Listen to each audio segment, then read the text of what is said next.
My Brother Sam is Dead, Chapter 10. Having father gone was strange. The tavern seemed cold and empty, the way it is when you wake up at night and realize that the fires have gone out. Mother didn't cry, except right at the beginning, the night I told her what happened. She went on believing that he was alive. They had no reason to kill him, Timothy. I believe they're holding him somewhere. They'll let him go by and by.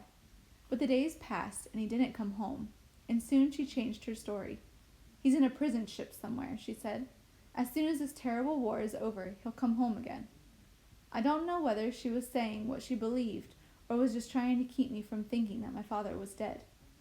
Now half the family was gone, and our lives were really changed. Mother and I had all the work to do, which meant that there was hardly any time for either of us. We even had to work on Sunday, which was a sin. God will forgive us, Tim, Mother said. Don't worry about it. I'm sure of that. I didn't tell her that I wasn't worried. But the work worried me all right. There was so much to do. Old Prue and the chickens and sheep to take care of, and the spring planting the corn and greens we needed for the tavern, and the cleaning and the cooking. And of course somebody had to be at the tap all the time to draw beer and serve the meals to travelers, and make up beds for people who came through needing a place to sleep. There were a lot of people going through, too. Messengers going here and there, and people moving to different towns, and commissionary officers and such. So business seemed good, but actually it wasn't, because a lot of people, the ones on official business, paid in commissionary notes, which were just pieces of paper that wouldn't be worth anything at all unless the rebels won.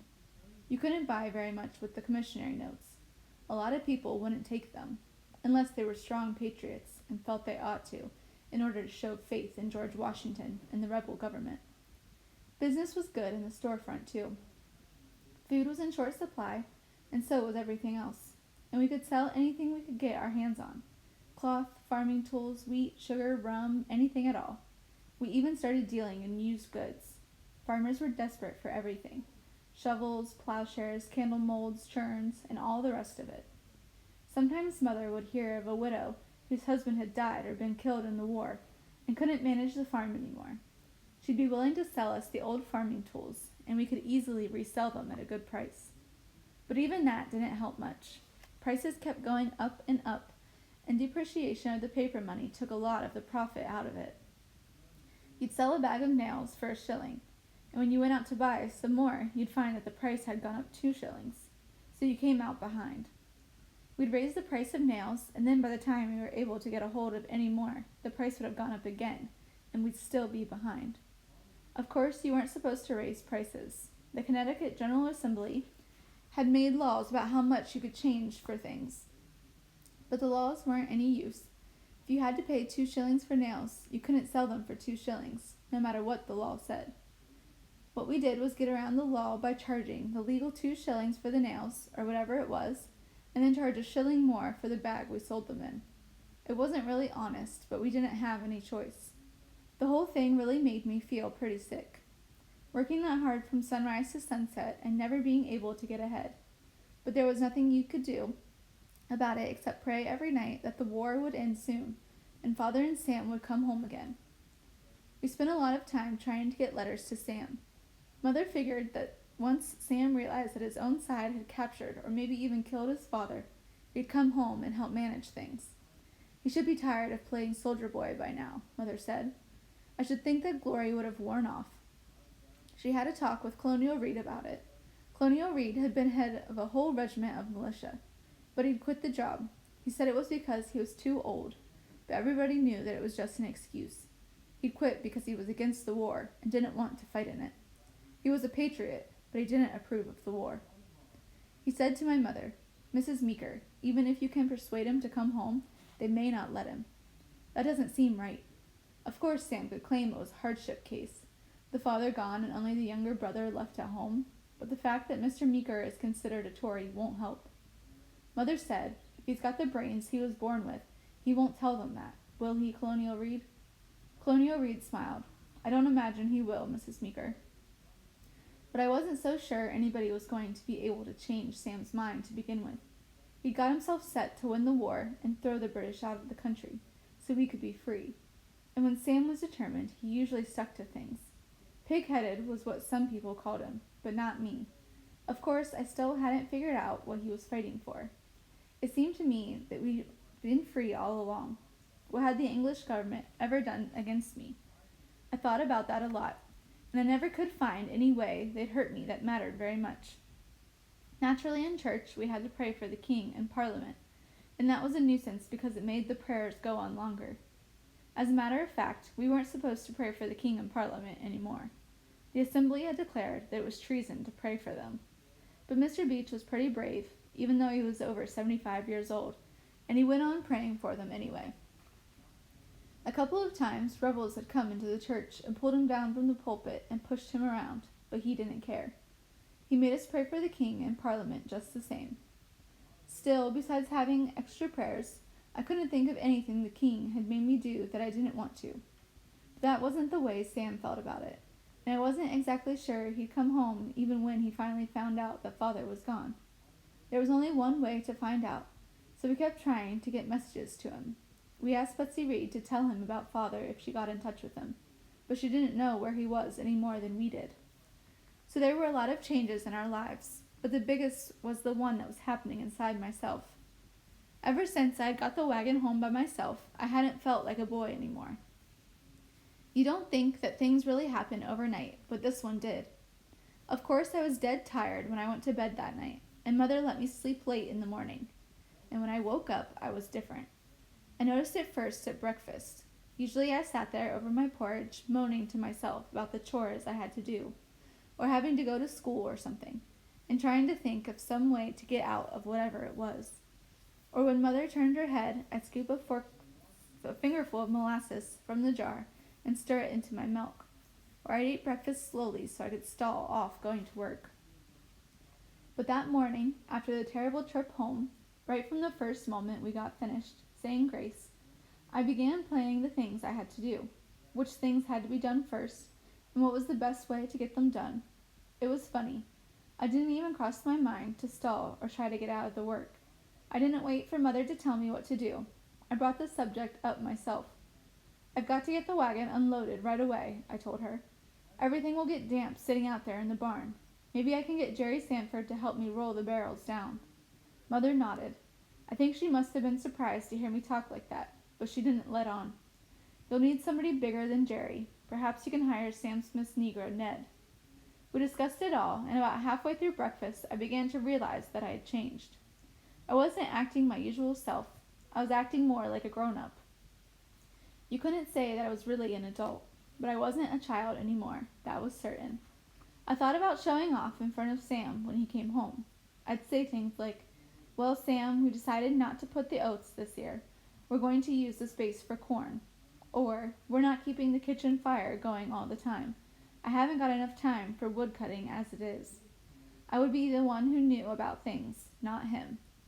But even though it was nice to feel more grown up, and act that way too, I missed Father, especially towards the end of the day, when I was tired and cold and hungry, and there was still wood to be brought up, and the barn to be cleaned, and old Prue to be milked. I began feeling sorry for myself, and wishing that Father was back. I'd imagine that if I looked up, I'd suddenly see him striding into the barnyard, and I'd look up, but he wouldn't be there. I'd stand there feeling disappointed, even though I'd really known he wouldn't be there, and I'd get angry with the rebels for starting a war, and angry with Sam for going to play soldier, and have the glory while I had to do the work at home. It wasn't fair. It would make me curse, and I didn't care whether cursing was a sin. Winter came and winter went, and the war went on in the same distant way. All the effects of it were real. The rising prices, the shortage of everything, the news that so-and-so had been killed in some faraway battle. But all the things you think of as belonging to a war, the battles and cannons firing and marching troops and dead and wounded, we hadn't seen any of it, except for the messengers and commissary officers who came by. It got to be the spring of 1777. The work went on, except that instead of cutting wood, cleaning the barn, and pitching hay for the animals, I now spent my day digging and planting in our kitchen garden by the side of the house, so we'd have fresh vegetables for the tavern. And I was doing this one Saturday morning, early towards the end of April, the 26th to be exact, when I began hearing from a long way away a heavy muttering noise. It sounded a bit like thunder, but not exactly. It made me uneasy. I jammed the spade in the ground and went out front of the tavern to have a look up and down the road. The sound seemed to be coming from the southwest, over behind the church somewhere, but there wasn't anything to be seen. And then I saw Ned, Samuel Smith's Negro, come running up the road. At the same moment, Captain Betts popped out of his house next door. Captain Betts was in the rebel militia. "What is it, Ned?" he shouted. "British troops, Captain," Ned shouted, who ran on by. Captain Betts turned back in the doorway. "Jerry," he shouted, "quick, get Mr. Rogers here." Jerry Sanford dashed past him, through the door, and up the road towards the Rogers. Captain Betts continued to stand there for a moment more, listening. "What do you think they're doing, Captain Betts?" I called. He looked grim. "It won't be anything good. There are a lot of them." "Is the militia going to try and stop them?" He scowled. "There aren't enough patriots in Reading to stop a pair of cows going through." Then he went back to the house. I turned and went into the tavern. Mother was scouring some pots.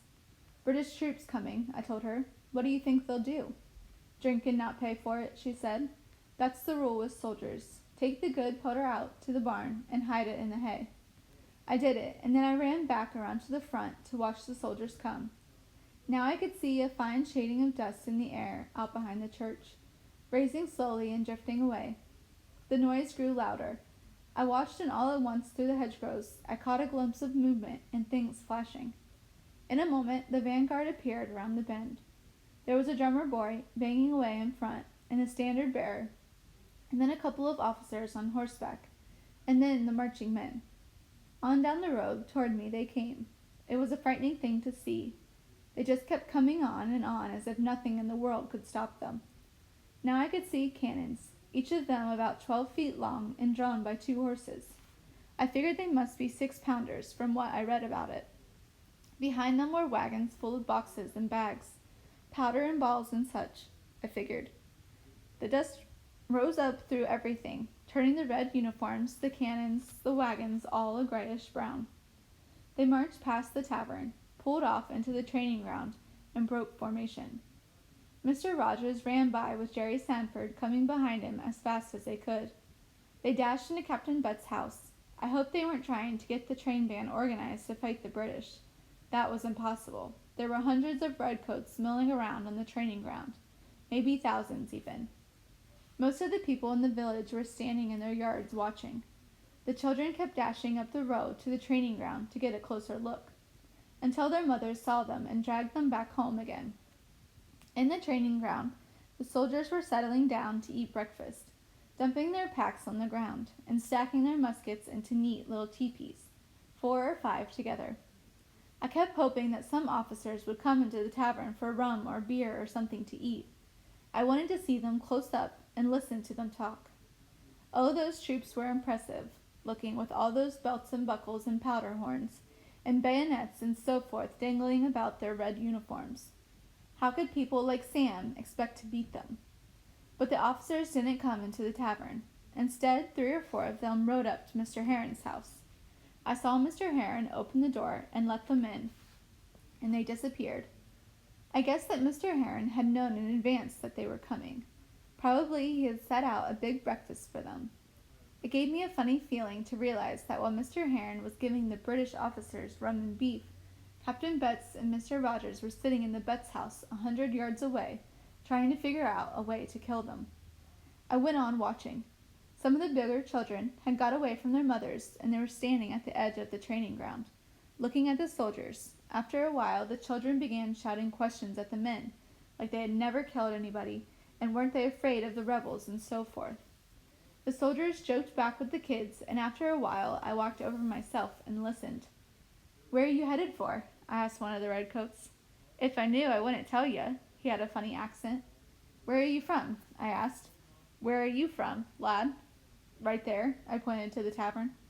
"Well, I'm from old Dublin," he said, "and I wish I was back there right now, instead of marching through this bloomin' place." "What's Ireland like?" "Oh, it's a lovely place, all green and cool like, if you don't mind a spot of rain." "How is it you're not afraid of us, you tykes?" "We're mostly Tories here." Suddenly I realized that I was. Father's capture had done that. "Ah," he said, and I would have talked with him some more, but just then an officer came riding and shouting, "Get along, you bloody Yankee scum! Back to your mothers!" He slapped his quirt on his leg, and we all ran. I stood in our yard watching. The officer shouted something to the soldiers. There was a scurrying around, and then 8 of them snatched up their guns, formed into twos, and marched out behind the officer. He wheeled his horse around and trotted towards me. I jumped back and plunged for the tavern doorway. He galloped across our yard into the Betts' yard, pulled the horse up, and shouted some more orders. The soldiers charged for the Betts' door, bashed it open with the butt ends of their rifles, and slammed into the house. 5 minutes later, they came out again, pushing in front of them Captain Betts, Mr. Rogers, and Jerry Sanford. Jerry was dead white. He was trying not to cry, but the tears were squeezing out of his eyes, and he kept wiping his face with his sleeve. The soldiers pushed the 3 of them into the road, tied their hands behind their backs, and marched them onto the training ground through the troops. I knew that what the officers had gone up to Mr. Heron's for. It wasn't breakfast. It was to find out who the rebel leaders were. Now my mother was standing in the doorway beside me. "The brutes," she said. "What do they want with that little one? Can they think he's dangerous?" "What are they going to do with them, Mother?" "God have mercy on them," she said. "God have mercy on William Heron. They wouldn't shoot Jerry, would they? War turns men into beasts. It's cheaper to shoot a boy than to feed him." "I don't think they would, Mother. I don't think they'd shoot Jerry." It seemed unbelievable, but it made me go cold all the same. She shrugged. "Maybe not. Only the Lord knows about that. Come into the house before they take a fancy to you. Who knows what Mr. Heron's told them about your brother?" "I'm all right, Mother." "Come into the house, Timothy. I've lost 2. I'm not losing another." I went in. I was full of all kinds of funny feelings. The first when the troops had arrived, swaggering around so bold and gay. I had really admired them, but seeing them take Jerry Sanford off like that gave me a sick, funny feeling in my stomach. I didn't think they'd shoot him. I figured they'd take him away just because he lived with Captain Betts and happened to be there when the soldiers had come. But still, maybe they would shoot him. Maybe they'd want to torture him for secrets or something. After all, he lived with one of the rebel leaders and might know what their plans were, or whether they had ammunition stored someplace. I stood at the window watching. Mother told me to get away from the window and go about my work, but I didn't. I stayed there. Finally, about half an hour later, the officers mounted their horses and began riding through the troops shouting orders. Within a couple of minutes, the soldiers were formed up in the training ground, ready to march. And just as they were about to start off, there came the sound of a horse galloping. I dashed outside in time to see a horseman come over the rise of the road from the direction of Danbury. He was dressed in ordinary clothes, and I guessed that he was a rebel messenger. Suddenly he spotted the British troops formed up on the training ground. He reined up and wheeled the horse around. Bending low, he kicked his heels into the horse and started to tear off back the way he'd come. There was a commotion on the British ranks, and a quick full-scale shots. The man suddenly straightened up in the saddle and flung his arms out. His head jerked backwards, and he slid off the back of the horse and lay still in the dusty road. A British officer shouted, and the troops marched out. The rider's horse was cantering off from the field, bucking. The troops marched past the body. None of them turned to look at him. Finally, the last of the wagons disappeared around the bend, and I started running down the road towards the body, scared of what I might see. Other people came running up, too. The man was lying on his stomach, with his face turned sideways. There was a tear in his shirt in the center of his back, and blood was soaking through the cloth. But sweat was running off his pale face, and he was breathing hard. "Pick him up and carry him to the tavern," Mr. Reed said. "Meeker, go up to Dr. Hobart's house and tell him we've got a wounded man down here." It was over 2 miles up to Dr. Hobart's. For a moment I thought about saddling up a horse, but the British troops were marching ahead of me in the direction of Dr. Hobart's, and I was afraid that if I came galloping by on a horse, they'd take me for a messenger and shoot me too. On foot I could cut through the fields if I had to. I began running. Within 5 minutes I ran into a dusty haze kicked up by the troops, and I realized that they must be just ahead of me. I jumped to the side of the road, swung over the stone wall, and cut across the pasture to the next stone wall, which was bordered by a line of trees. I slid over this wall and began running along it, parallel to the road. I figured I could run past the British troops and come out ahead of them before they reached Dr. Hobart's house. I would take some running, though. The British column was a mile long. I ran on, stumbling through the pasture stubble and furrows on the plowed fields, and I had covered almost 2 miles when I heard shots. At first only 1 or 2, but then a full guard. I dropped flat behind the stone wall and then raised my head to stare around. I couldn't see anything but the empty field and lay between me and the road. I slid over the stone wall and began to run, crouched over towards the stone wall at the other side of the field, which bordered the road. When I got to the wall, I flung myself flat and listened. The shooting was going on down the road away. I took a chance and raised my head to look over the wall. The British column was disappearing around the bend, but a couple of dozen troops had stayed behind. They were kneeling on the road, in a line, firing at Captain Starr's house across the road from them.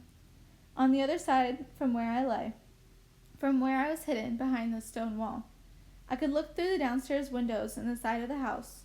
There were rebels in there, firing back at the redcoats. The way I figured it, the rebels had hidden there and begun shooting at the British troops as they marched by. Through the windows I could see the rebels moving around. I couldn't recognize all of them, but I knew some. One was Captain Starr, another was Samuel Smith's Negro slave Ned, and some who'd first come running to report the British were coming. As I watched, one of the British pitched over flat on the road. The rest went on firing into the building, as if the bullets coming out at them didn't matter. It was the way the British fought. Suddenly an officer shouted an order. The British troops rose, their bayonets flashing at the ends of their muskets. The officer raised his sword and charged toward the house. The troops ran after him. When they reached the door, the officer stood aside while his soldiers bannered the door with the muskets. Suddenly, it crashed open and the troops charged in.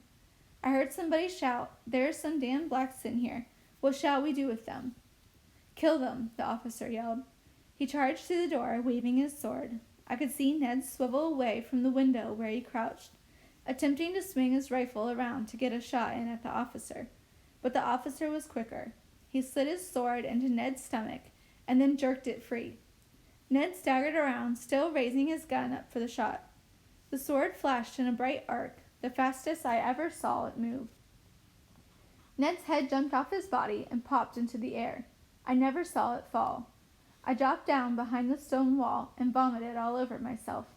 Then I got up and ran across the field and fell over the other stone wall. I lay there smelling my vomit and seeing Ned's head jump into the air. It was a long time before I realized that I was soaked in cold sweat and crying. I knelt up and listened. The shooting had stopped. I remembered the man in the tavern. He was dying too, and I didn't want to have his death laid on me. I slipped along the hedgerow, and when I was well past Starr's house, I came up the field and back onto the road. For a moment I looked. In the distance I could see the British troops milling around the house. They were carrying heavy objects into the house. I knew what they were, but I didn't want to think about it. When the British had all the things in the house, they set the house on fire. I turned and ran down the road toward Dr. Hobart's. I didn't feel much like being a Tory anymore.